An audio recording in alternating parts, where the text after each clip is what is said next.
اب یہ لفظ کو یاد رکھیے گا، حی علی خیر العمل، یہ اذان کا جملہ، اقامت کا جملہ آپ کے یہاں پڑھا جاتا ہے کیوں؟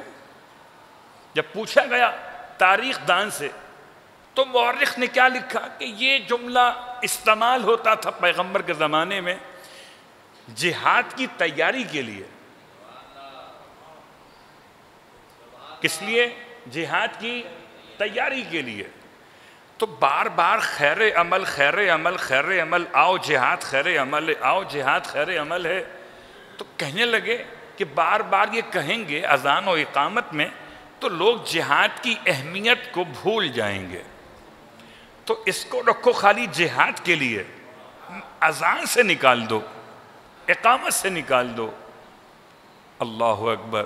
میں سوچتا ہوں تاریخ بھی عجیب بات کہتی ہے، جہاد کے مسئلے سے اگر ایسا تعلق ہوتا تو جہاد کا شوق بھی تو ہوتا۔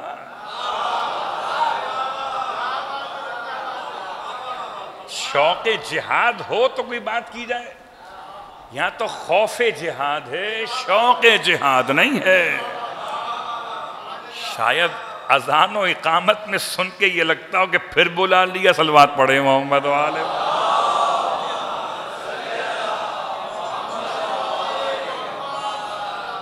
یہ تاریخ کا جملہ تھا، امام کے الفاظ۔ امام فرماتے ہیں حی علی خیر العمل کا مطلب ہے بر فاطمہ و اولادہا۔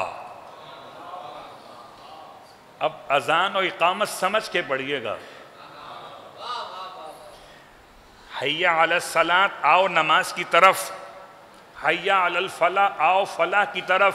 نماز اور فلاح دونوں لے جاتے ہیں فاطمہ اور ان کی اولاد سے نیکیوں کی طرف۔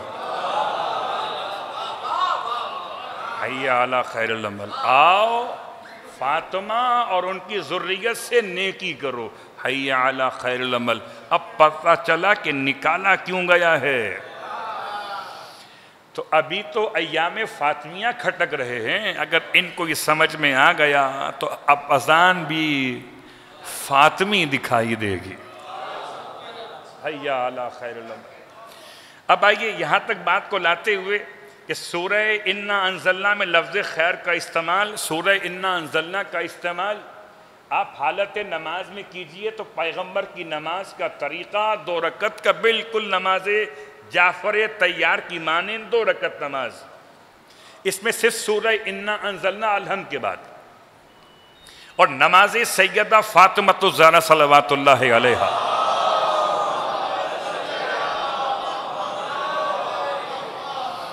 شہزادی کی نماز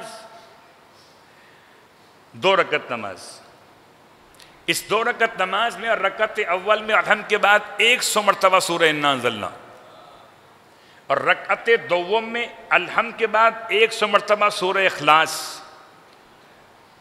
100 مرتبہ انا انزلنا، 100 مرتبہ سورہ اخلاص۔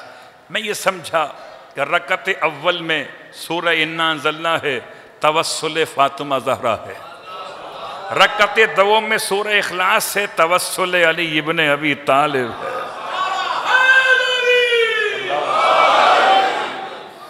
2 رکعت نماز مکمل کرنے کے بعد تسبیح سیدہ پڑھیے، تسبیح سیدہ پڑھنے کے بعد شہزادی کی مخصوص دعائے تسبیح پڑھیے کتاب مفاتیح الجنان کے حوالے سے، اور اس کے بعد پھر سجدے میں سر رکھیے، اور اس طرح رکھیے کہ اپنی کوہنیاں اور اپنے گھٹنے مردوں کے لیے بیان کر رہا، یہ کپڑا اس پر سے ہٹا دیجیے کہ زمین سے مس ہو جائے، دونوں کوہنیاں اور یہ گھٹنے کے حصے۔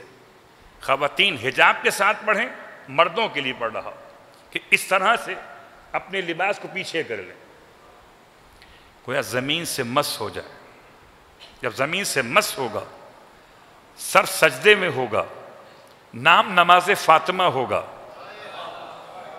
سوال محبان فاطمہ ہوگا، تو خدا بھی تو خدائے فاطمہ ہے۔ جب خدائے فاطمہ ہے تو خدا سنتا تو بس انہی کی ہے جو سیدہ کا نام لے کے دعا کرتا۔